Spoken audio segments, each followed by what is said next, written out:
Hey guys, welcome back to another episode. My name is BeDistinct. Welcome back to the channel. I have a Supercharged G35, which we're currently doing some TikTok videos. If you guys haven't followed me on TikTok or Instagram, is at BeDistinct. Make sure to follow me there too. Based on today's video, today we're going to calculate a rough estimate of how much it would cost to rebuild my VQ35DE rev up engine. Lately, I've been want to do something different with my car. I've been watching a lot of Nitish 21 and he's got an insane super fast G35, and it kind of has inspired me to maybe push my engines to the limits and to keep it going, or selling it and buying another build, and I don't know, something like a GTR or something, right? The 400Z is still not here. I don't know when it's gonna come, and kind of lost interest for the time being. But with that being said, let's see how much it would cost to take this engine apart, rebuild it, and switch from a supercharger kit, which I currently have, to a single turbo kit from Boosted Performance. I like doing these videos because it gives me a sense of idea of how much it would cost and kind of discourage me because it's expensive. So with that being said, let's go ahead and begin. So before we begin this video, what are my goals? So with this VQ engine, I would love to at least make anywhere from 750 wheel horsepower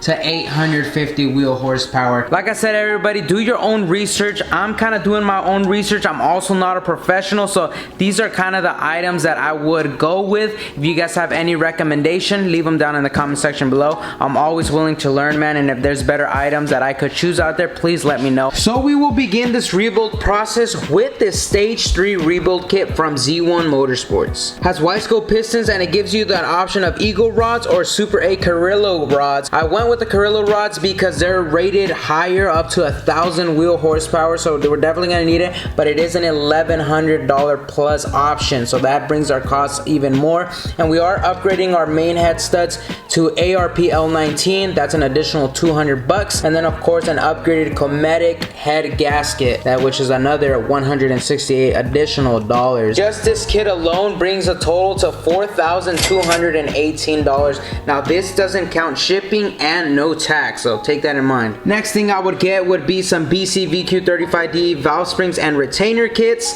Add that to the list. And then of course, if I'm already pulling out the engine, I'd like to have my VQ cammed. Now in Nitish's video, in one of his videos, I forgot which one it is, but he mentions that he got a new cam setup for his VQ engine. I don't know if it's this one, the JW2 C9 cam setup. The one I have on here is the C8. I don't know if he has a C9, but I heard in one of his videos that that new cam setup provides the most power level in the higher revolutions, like 5,000-6,000 RPMs, right? And his previous setup, which would give him some good mid-range power that would build boost and into the power level around 3,000 RPM, which is like right there. So that would be pretty fun. I think that would be a lot more fun having that power level at 3,000 RPM, because you just gas it and you're already there. So I think that would be a lot more fun. I don't know what cam setup that is, so I'll probably reach out to him if I end up going through with this, but I would like to do that one instead. Now these cam setups are no joke. This one comes in at $1,268 just for this camshaft, man. Next thing I would get, I would probably upgrade my radiator. This one is stock, but I'm also not pushing that much power. It's at 444 wheel.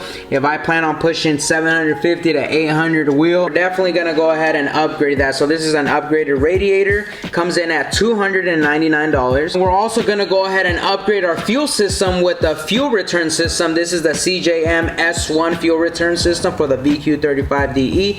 This one comes in at $830, man. Now if I do go with this rebuild kit, I would go through my friend. He has a shop called Full Throttle Performance here in Sacramento, and he focuses mainly on VQs, okay? So I would probably go through him. He knows his stuff, and while talking to him, he recommended this company called Cylinder Support System. This company does all the machining, all that stuff for the VQs. They specialize on that, and they also have this method called CSS, which is their own system of strengthening the block. I don't know how much the machining costs, but the CSS process costs $895.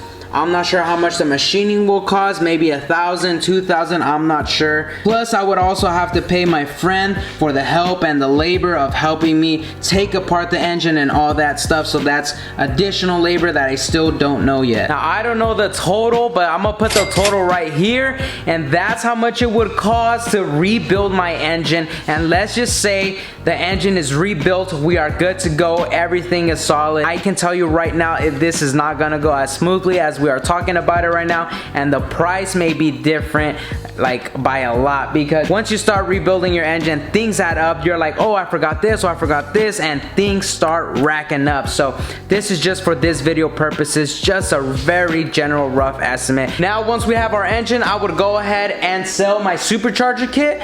I got it for $6 grand, but it didn't have just a supercharger kit, it had a lot of other goodies, which is awesome. So I don't know how much I would sell that kit for, maybe $4 grand or something, but we would sell it, and then we would buy a boosted performance single turbo kit. This is also the same turbo that Nitish is running. I believe Nitish has a built turbo though, but boosted performance has awesome work. As you can tell here in the image, the work is freaking awesome, and that turbo hopefully will get me there. I saw this other guy, I keep forgetting, I'll probably tag him right here. He also built a G35 and also ran a boosted performance single turbo kit, and he got around that 700 wheel power range, so that was pretty neat. Now I don't know if that kit also includes the intercooler. I want to assume yes, but if we don't, then we're gonna have to cop an intercooler. But man, their work is awesome. Check out this setup from a 370Z that has a twin turbo underneath. Man, it is freaking sick. I commented on one of their posts. Their current VQ35DE single mid-mount turbo kits are sold out, but they're working on kits right now. It should be available by the end of the year, really around November, and I don't know how much it will cost. I'm assuming anywhere from $8,000 to $9,000 for the kit. That seems reasonable for the single turbo kit, including the intercooler, all the piping, the turbo, maybe a wastegate, and you know, everything you need to install it. With that being said, that brings our total to this number right here, which I don't know what it is until I edit this video, and it's probably quite scary, but that's probably a very rough edge estimate of how much it would cost to turn my VQ35, my supercharged, remove the supercharger, rebuild the engine, install a single turbo kit, and hopefully be in the 700 wheel to 800 wheel range. It seems expensive, but then you kind of sit down and think and be like, well, if I was to buy a GTR, the GTR will cost you 70, 80 grand. Take that, 80,000. Then again, it is a GTR, right? Freaking build G35 that you put this much money into it, but it's a freaking beast, you know? It's gonna literally rip 95% of the cars out there, right? So I don't know, what do you guys think? Should we do a rebuild kit? Should I move on to another build? I don't know, these are kind of ideas that I've just been kind of rolling through, and I just wanted to project it to you guys. But let me know down in the comment section below, what do you guys think? I'll catch you guys next episode. I got two races for you guys coming up this Saturday. It'll be 2 different videos, but we'll be bringing that to you very, very soon. Make sure to give this video a thumbs up, subscribe if you're new, and I'll catch you guys next episode. Peace.